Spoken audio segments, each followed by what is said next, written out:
長き夜の中で闇を照らす光を探す人もいれば、光に背を向け反対の道を行く人もいます。Hi everyone, Magic Joy is here, back again with another debut of the unit review, and today we will talk about Caris Bishop. She is one of my must-have units on my list in Sword of Convallaria because she is the only one who has the best leader aura of Papal stage, which going to significantly boost all the other Papal stage units on my team like Samantha, Lash, and in the future unit for the witches and also Tyre. Caris is well known as the only character with unique mechanism abilities to deal piercing damage on single target or AoE damage that makes her stand out from the other units that we have currently on the global server. She also possesses an ability to generate magical shield for herself and her allies, which make her position more valuable to face enemies who deal magical damage. Caris has a destroyer role, which going to make her base stats are above than average from any other units in the game.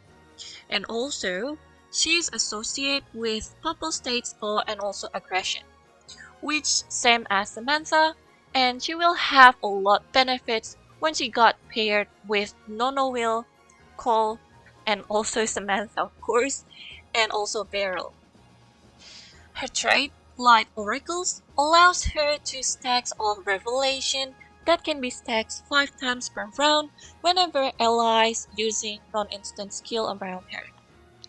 After reaching 9 stacks of Revelation, Caris will gain Light Oracle buff, which allows her to enhance 4 of her exclusive skills for just a single use and enhancing their maximum range and also reducing the energy consumption by 1.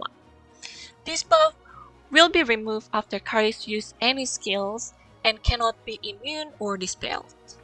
Starting from star level 2, her trait will additionally provide bonus aim attack, which going to make her aim attack value even higher in the battle. From star level 3, it will increase the trait effect range to 5 and starting to gain 6 stacks of Revelation, which going to make her has an early setup to use her enhanced skills for the second turn. And at maximum star level, her trait effect range will be enhanced even more to 6 range from 5 and also gain 8 stacks of Revelation at the start of the battle with 3 other stacks at the end of her turns, which allow her to use all her enhanced ability even more often. My suggestion for Caris, if you're a free-to-play player or a dolphin, then just get her up to star level 3. I think that would be enough because starting on star level 3, you could pretty much use her functionally. But if you like her a lot and wants to make her as your primary units like I do, I would suggest to slowly focus on upgrading her, get her shards and make her at 5 stars, because there's a lot she can do at 5 stars. Looking at her basic stats, there are 2 stats that those are very prominent to me. They are like magic attack and magic defense value that she has. Her magic attack value is the 2nd highest and her magic defense is the 4th highest of all the 88 units that has been released on global server, which is going to make her a little bit popping off compared to other units in terms of power if you build her right. Caris abilities are quite unique. For example, her basic skill called Arcane Toxins is the only ability that only Caris can possess in this game. It has 2 energy costs with no cooldown. Not only it has a good amount of magic damage multiplication and also range of 3 tiles, but it's also additionally crippled the enemy units with 3 random level 2 debuffs on the target, which going to last for 2 turns. And at rank 1, she has access to Light Sanctuary, an instant or support single target healing that could be useful for a setup or emergency healing in the battle. On the right side, Life Devourer is a single target attack with 150% damage multiplier and also life steal for 45% that could help her sustain in battle. My personal choice is gonna be Light of Sanctuary on this case, since it's an instant heal ability and costs no energy, which going to open another versatility for Caris for my team. At rank 3, both of Broad Radiance and Cumulative Punishment are really good skills to have, so I would recommend you to use Convallaria for these skills.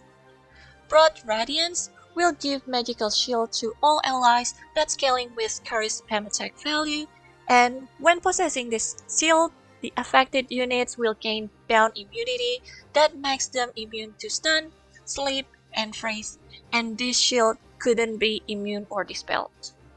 So, you could pretty much counter some units like Nono Will's Sleep Infections or Simona's Priest Ultimate, and even Auguste's Wide Area Stun ability. When having Light Oracle, this skill is going to enhance the AoE range to 3 tiles, and the shield value also gonna give you regeneration 3 and plus the control immunity bonus, which going to last for 2 turns. On the other side, Cumulative Punishment is an offensive AoE ability with piercing type of damage that dealing 50% of magic attack value plus 20% of target HP to all enemies in 3 times 4 range. When having the Light Oracles, this skill will change to Total Punishment, and which enhance the attack scaling and another 10% of HP damage, which provides the longer range to the target direction. This ability requires only 2 energies and has 2 cooldowns, which going to make it good to be spammed pretty much in every turns, especially if you have 5 stars Coco with her. At rank 5, Protection of Darkness will give more value rather than the energy recovery in my opinion, since it will give you more damage reduction from the enemy who has debuffs on them. Most of Caris' exclusive abilities don't require a lot of energy, so I prefer to choose Protection of Darkness than energy recovery. But if you want to build her differently, maybe energy recovery could be another option for you as well. At rank 7, Caris has access to the strongest Papal States leader aura in this game, Radiant Guidance, which will increase the 10% of attack and 20% of defense for all Papal States allies, with additional bonuses to enhance the piercing damage and also damage dealt by 12%, and also decreasing the damage taken by 12%. Using aura or any buffs from allies, you could easily activate these leader aura bonuses and make your allies stronger. Elimination of all sins could be considered as Caris' ultimate with 4 energy cost and 2 turns cooldown, which going to provide a long and wide range AoE damage while also inflict stun for 1 turn to all enemies within 2 tiles around the target. It will additionally increase the damage to large target or the bosses by 10% as well. The downside of this skill is only Caris will skip a turn after using this skill. But you don't have to worry about that because there's always a way to avoid the skipping turns on Caris. I'll let you know later. When having Light Oracle, this skill will be enhanced further by adding another consecutive attack that deals 80% damage to all the enemies within 5 tiles and also apply block healing received for 2 turns. Here's the trick to avoid this skip turn while using this skill by using her supportive ability, Broad Radiance, because as long as you have this shield on her, she won't skip the turns after casting this skill. At rank 9, she will have 2 options to modify her basic attack. The first one is Charge Attack. It will be useful to set up the big attack for the next turn, which is going to enhance the damage of Caris' ability, but it will not increase any skill damage that has piercing attack type like Cumulative Punishment. On the other hand, Punish the Evil is a cross-shaped range attack that will ignore obstacles and will do 2 hits of piercing damage that will help her to generate more stacks of Revelation.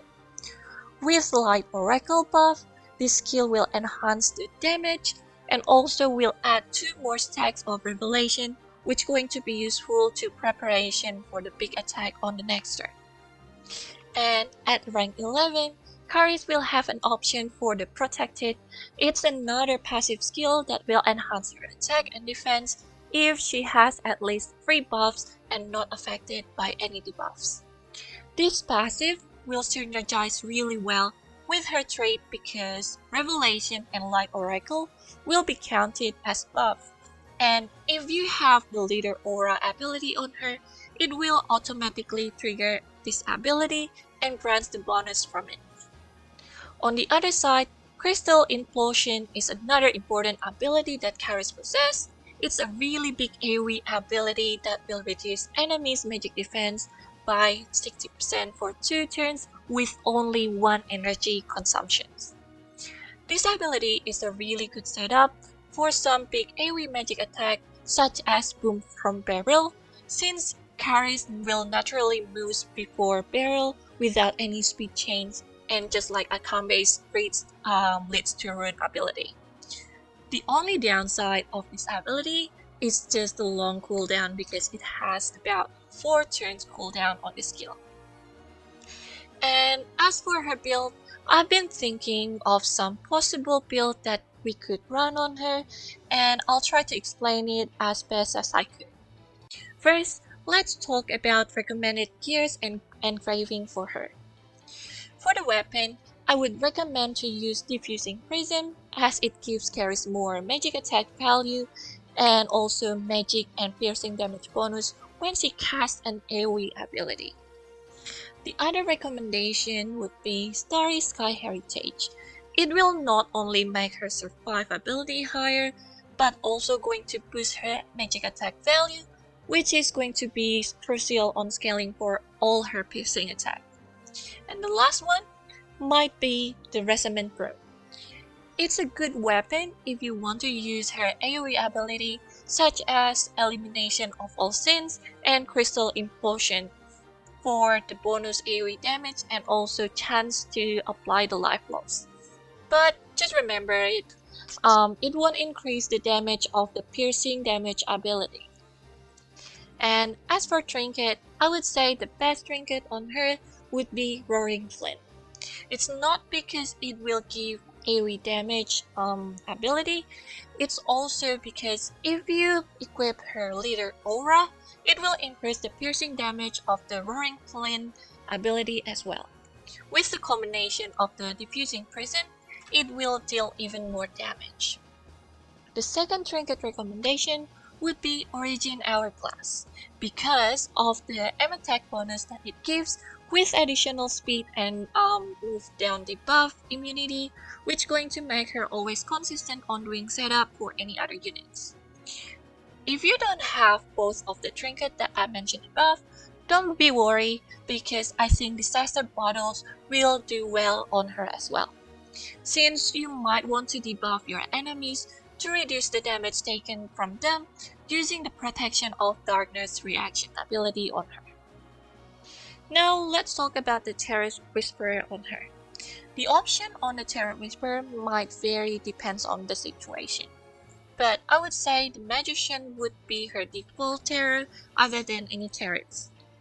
Another option that you could put on her is the Temptation of the Devil to stack up attack and defense after she killed all the enemies with the big AoE attack. Or you could also put the Strength Terror to make her survive ability higher against the Watcher units out there. And also, if you have better turret for Emperor, you might want to use it as well. But just take note on this one. Any damage bonus either from the Magician or Emperor Terror will not affect the piercing damage abilities. And lastly, for engraving, I would recommend the best to have Sword and Wand because not only Sword will give you extra bonus attack stats on the gear, but also it's going to give you consistent attack and defense bonus because Caris will always move and attack every turn in order to stack the revelation on her with basic attack. And now at the end, let's talk about the possible builds that I could think for Caris at the moment. This build will offer you a flexibility to deal damage or setup for your team, especially when you're planning to use some Papal stage units that would deal magic damage such as Samantha, Beryl, Lass, or the tank suppression. Crystal Implosion will amplify magic damage, especially for Beryl's Boom, if you could manage hitting 2 units next to each other. And the next build is good if you have her set up with Inanna, who can cast Prayer on her and let her do big AoE nukes to the enemies.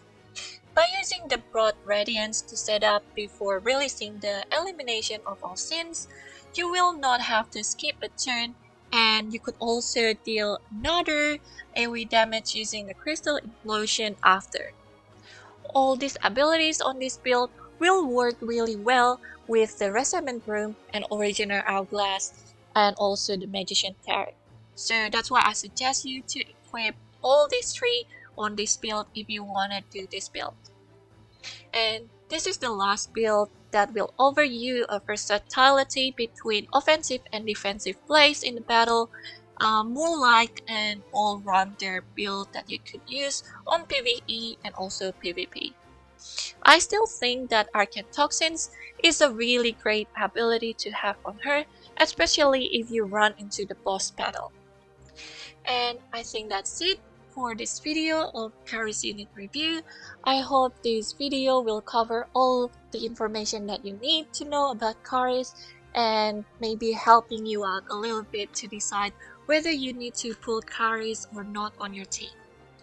And for the future video, I would like to give you a showcase on using Caris, whether in PvE stages or PvP matches, and so you could have like more ideas on how you want to utilize her on your team and in the battles.